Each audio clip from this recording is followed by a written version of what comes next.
this is the flagship program of Mayor Raisa, in housing. So all housing initiatives, housing solutions, including community organizations, the livelihood packages, etc., will be under the Pasilong program or Pabalay para sa Pamilyang Ilong. So iyan niya sang local government nga Local government ka initiative. flagship program. Ay But- Mayor Raisa nga program sa housing. But today, sir, may in partnership with Pag-ibig, ano nga ito nga? Yes. We have narigid ko na 46 nga total relocation and resettlement sites, no. May iba-iba biyato nga gina-offer to our people. We have lots only, we have house and lot, we have collaboration with CSO, collaboration with the national agency, with DSUD, with National Housing Authority, with Office of Senator Drilon. So iba-iba siya. So may mga project kita nga pwede i-take out di Pag-ibig Fund. So mabulig sila sa as end user financing. Parang ang aton nga mga beneficiaries hindi na bala mabudayan sa so ang si Pag-ibig Fund ma-offer siya sang housing loan sa aton beneficiaries sa presyo nga istoryahan man namon kabase sa instruction ni Mayor. Ma-shock lang ka kung how low even ta Pag-ibig Fund mapasana all, no? Under sa ilang countryside housing initiative, very low, no. As you also notice, di ba, before take out natin sa ila ang Kauswagan Residences ang isang SMDC because it's only built to donate for only 450,000 pesos. So for a term of up to 30 years, ang pinakabarato nilang monthly amount 2.9. So kung you imagine sa barato pas compare mo sa magpa-board ka, no. It's just that as much as gusto natin and ni Mayor nga matangan gid sa tanan, but we understand nga very limited. That's why tinguhan gid namon nga kung pwede lang more housing projects, more lots ang i-acquire naton, more lots ang i-provide naton sa tao. So we have for the hindi gid kasara ang sa below sa aton poverty incidents, we offer lot only. So mga project affected naton, naka-provide kita lot only sa mga makasarang mga middle income, no, for example like us nga naga-work pero hindi kita ka-afford magpakasang balay sa private developer, may gino-offer kita nga barato nga condo, no, may gino-offer kita nga barato nga housing lot. Kag ang major gid nga development nga himo ni Mayor Rai sa iyang time, i-develop niya ang Bachano River. So there is a portion of Bachano River, it's actually riverbanks, tilt houses. Kay gusto niya nga magbalik dito ang mga tao, may mga balay na climate resilient, hindi na sila bala mahampak liwat sa ano. So ang amon plan is to do sheet piling, kag may drainage, etc. para protected na sila, kag may observance na of 5 meters nga easement para hindi na sila permi nablang may kulba ka permi kada bagyo. So bali, sir, ang kuha niya, pila ka housing projects naton ang Right kuhaon now, sa under sa Pag-ibig? Pasilong program, sa Pag-ibig Sa- defense. No? But sa- under the Pasilong program, karon near Raisa, we launch 4 housing projects.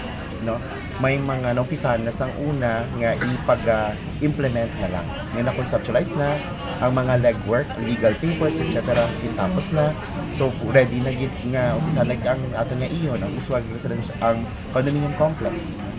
Dasun ginatapos naman ang Blue Building, no? That's a partnership naman na with funding from the then Office of the Senator Drilon and National Housing Authority. So gina-punch list na nato na subong kay kung matapos na nila based sa ilang bidded na siya, bidded na NHA, batuno naton sa ilang na LGU kag may isa kita ka developer nga i-develop niya kay damo pagid kulang, no, nga kinahanglan siya patapuson nga para kay ang goal naton para maging livable siya. Pila, sir, ang makabenefit sa sini nga apat Yes. na programs? Sa first 100 days ni Mayor, di ba ginambal niya na more than 2,000 ang iyang gina-target, no, for sa iyang term. Sa kay iyon pa lang 1,677 ang approve niya nga inaplayan for building permit. Then sa kay NHA Sandrilon 240, that's 4 buildings na may 60 units each.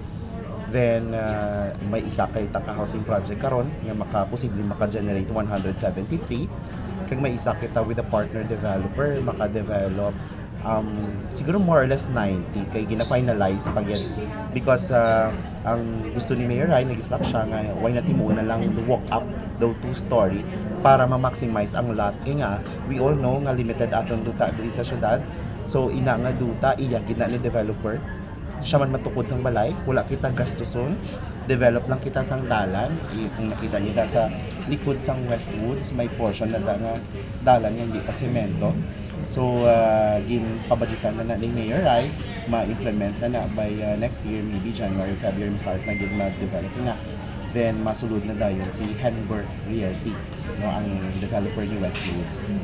Pila sa ka programs ang i-take out ni Pag-ibig? Okay. For Pag-ibig Fund right now, the Elaine River Plains, no, ano man kami surprise man ni Mayor no giging pangunahan no giging surprise man ni Mayor nga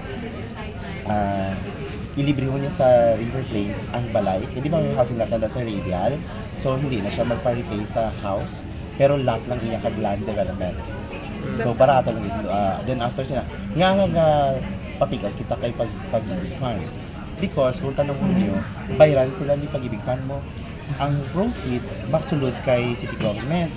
Okay? Kay para nga may pondo na naman kita for the next housing project. If you notice, kay Kausogan Residences, ang nag-take out kita na maka-generate kita 54 million, may 48 million nga nagsulod. So with that, ang 40 million na-utilize na natin para sa pag-develop sang Bachano River. Amo na nga dayon. So kung makita mo, ano na siya tani mo ang do cycle bala patukod ka i-collect mo para may tukod ka naman for the next para mamatamat mo address in mo housing backlogs. Sa kabilugan, sir, ano ang impact ni sir sa aton nga pag-address sa problema naton sa mga informal sector? Yes, well, number 1, mawabuhin na natin housing backlogs. No? Number 2, ibagid mo niya kung may sarili ka nga balay. Can you imagine a family nga may ara, may ara silang kulingon nga balay. And it's permanent, no? Hindi na sila ma-displace, hindi na sila mapahalin pa. And ang thrust ni Mayor Raisa Subong, patituluhan na gid kung kaya tanan-tanan nga relocation site, patituluhan nila. So gina-work out man na namon sa ilang certificate of registration license to sell para masigi-sige na gid, no? So may good news na kami this coming December. We are actually working no sa titling nila. So kasi may mapauna kami, no? Just to show to people especially sa relocation sites, no? Na they feel nga left out sila for so long, you know? But right now, kita nyo, ang huwas natin very very active. Sang start na mo gini-power sila. Alos na nga programs and projects subong ginabubo na para sa ila. So very very happy din sila kag ang important also i-gain ta ang trust sa aton mga homeowners liwat. So yeah. Thank you, sir. Thank you, sir. Thank you, sir. Thank you.